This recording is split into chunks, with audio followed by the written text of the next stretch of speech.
Welcome back. We continue our look at the work of Frank Lloyd Wright at the unique Hollyhock House.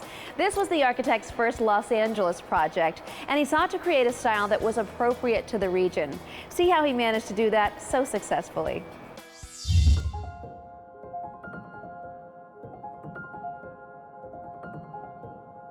My name is Jeffrey Herr, and I'm curator here at Hollyhock House. Hollyhock House is a Frank Lloyd Wright residence designed for oil heiress Aline Barnsdall.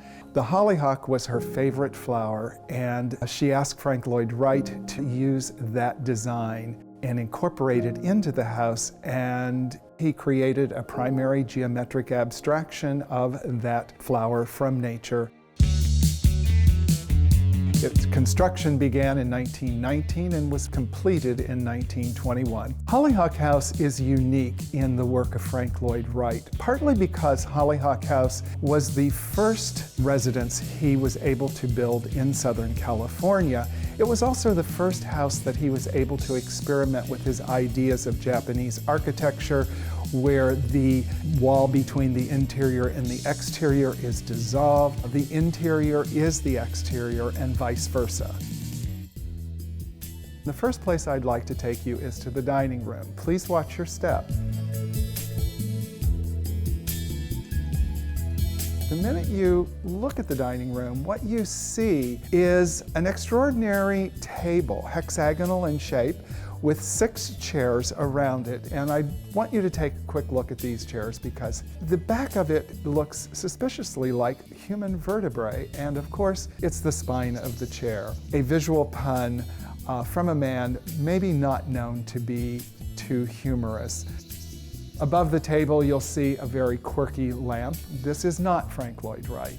The dining room, it has my favorite art glass windows. When you are walking through the dining room, you're looking out the clerestory windows, but you get no view out of the lower windows. It's not until you sit at the dining room table and lower your gaze that the view outside the lower windows becomes obvious, and suddenly it's a bit of an aha moment. But let's go into the living room. Your eye is drawn immediately to a magnificent fireplace with a cast concrete bas-relief. This is not just an ordinary fireplace, it's monumental, and above it is a skylight that helps to illuminate the whole bas-relief, and below, and also unusually, there is a pool for water.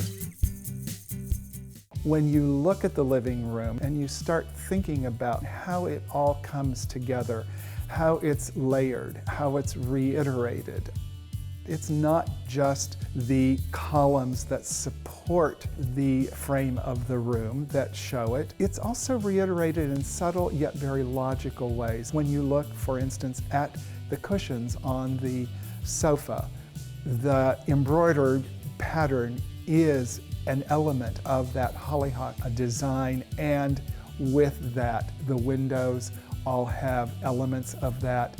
It's what harmonizes and makes the room work as an entire unit. That's really the story of Hollyhock House, this lush, romantic folly that Frank Lloyd Wright designed for Aline Barnsdall. I've worked here for a very long time now, and I still see new things, experience the house in new ways, and especially when I take people through it. That is part of the genius of Frank Lloyd Wright, frankly, and that is the detail. It's been my pleasure to be your guide at Hollyhock House.